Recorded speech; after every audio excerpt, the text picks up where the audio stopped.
পৃথিবীর এমন কোনো দেশ নাই যে দেশের জ্বালানি সংকট নিয়ে কাজ হচ্ছে না। একটা জিনিস যদি নাই থাকে সেটা কি সরকারের দোষ?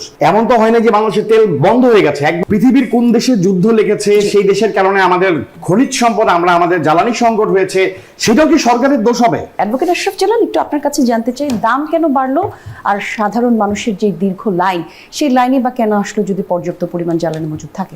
ধন্যবাদ আপনাদেরকে, নিউজ 24কে এবং আমার সহ আলোচক হিসেবে যারা আছেন তারা বাংলাদেশের অত্যন্ত বিজ্ঞ এবং ব্যাপক বিতর্কিক হিসেবে আমি তাদেরকে চিনি।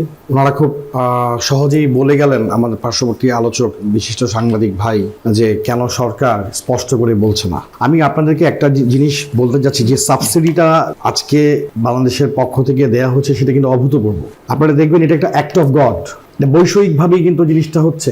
পৃথিবীর এমন কোনো দেশ নাই যে দেশের জ্বালানি সংকট নিয়ে কাজ হচ্ছে না। আপনি ইউরোপ আমেরিকাতে যান, আপনি আমেরিকা ছাড়া পৃথিবীর অন্যান্য সব দেশেই, ইনফ্যাক্ট ইউকেতেও, ম্যানচেস্টারে, ওখানেও কিন্তু জ্বালানির সংকট হচ্ছে এবং দাম কিন্তু বাড়ছে।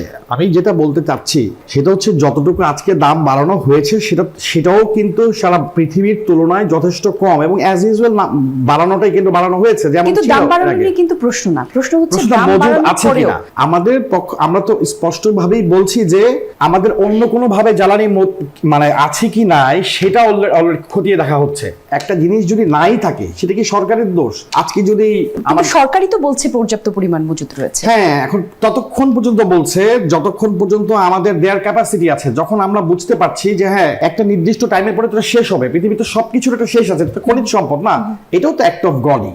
তো যেহেতু সবকিছু শেষ আছে, তার পরবর্তীতে আমাদের তো একটা পদক্ষেপ নিয়ে ভাবতে হবে যে ব্যাপারটা নিয়ে আমাদের দেশের সবগুলো, আমি মনে করি 300 আসনের। আপনি বলছেন ভবিষ্যতের কথা, একটু ডাটা আপনাকে জানিয়ে রাখি। সরকারের পক্ষ থেকে বলা হচ্ছে গত বছরের তুলনায় সংকটের কারণে এবছর 25% বেশি জ্বালানি সরবরাহ দেওয়া হচ্ছে।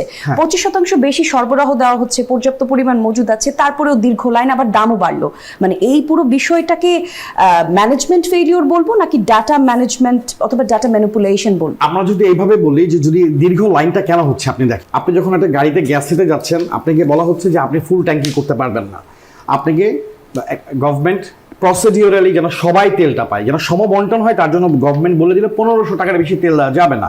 আমি গাড়িটাই বলতেছি, হয়তোবা যানবাহন বেসিস তার আলাদা নিয়ম আছে। সো 1500 টাকার বেসিসে আপনি যখন তেলটা নিতে পারছেন না, তখন যেই গাড়িগুলো র্যান্ডমলি পুরো লোড করে চলতো পুরো সপ্তাহ, প্রতি শুক্রবারে অথবা বৃহস্পতিবার রাতেবেলায় নিত, সেই গাড়িটাই কিন্তু প্রতি একদিন পর পর যে তেল নিচ্ছে।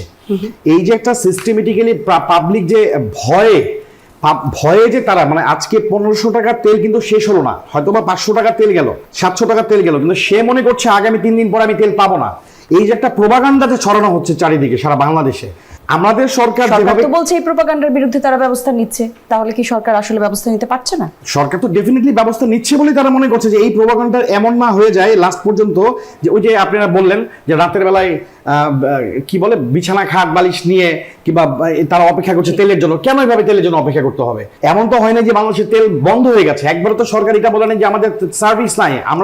সরকার বারবারই বলছে যে একটা নির্দিষ্ট সময় আমাদের কাছে ওই পরিমাণ মজুদ আছে, আমরা সেটা দিতে পারবো। কিন্তু আমার প্রশ্ন হচ্ছে এটা যে যেই দেশে যুদ্ধ চলছে, যেই কারণে আজকে জ্বালানি সংকট হচ্ছে, যে আমরা কিনতে পারছি না, এটা নিয়ে কি আমরা সবাই মিলে আলোচনা করছি কিনা? এটাই কি একতরফাভাবে সরকারকে দোষারোপ করার একটা বিষয়? পৃথিবীর কোন দেশে যুদ্ধ লেগেছে, সেই দেশের কারণে আমাদের খনিজ সম্পদ, আমাদের জ্বালানি সংকট হয়েছে, সেটাও কি সরকারের দোষ হবে? এটা হচ্ছে আমার কাছে খুবই হৃদয় বিদারক লাগছে যে আমরা কেন সবাই মিলে আলোচনা করতে পারছি না।